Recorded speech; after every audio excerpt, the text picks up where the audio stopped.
ba ang pagtubos ng dugo ni Kristo? Oo, kasi ang pagtubos ng ating Panginoong Jesucristo ay wala naman siyang katapat.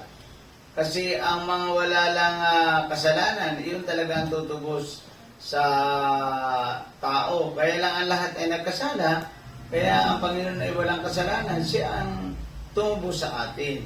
Siya ang nagkatawang tao para tubusin ang ating mga kasalanan. Kasi nung panahon iyon, ay ang tao ay nagkasala, ang nilikha niyang tao, si Eva at si Adan, ay doon nagmula ang kasalanan. Sino pa ang tutubos sa tao? Wala na.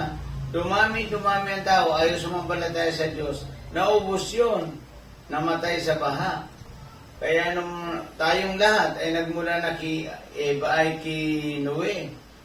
Ngayon sa panahon natin ngayon, ay inaalok tayo uli ng Panginoon na sumampalataya lang.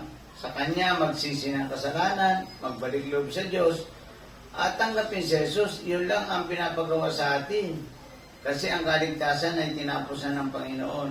Pero, ang kondisyon, kung tatanggapin mo si Jesucristo, magkakaroon ka ng buhay na walang hanggan sa piling ng Diyos. Yan, napakasimple lang, RJ.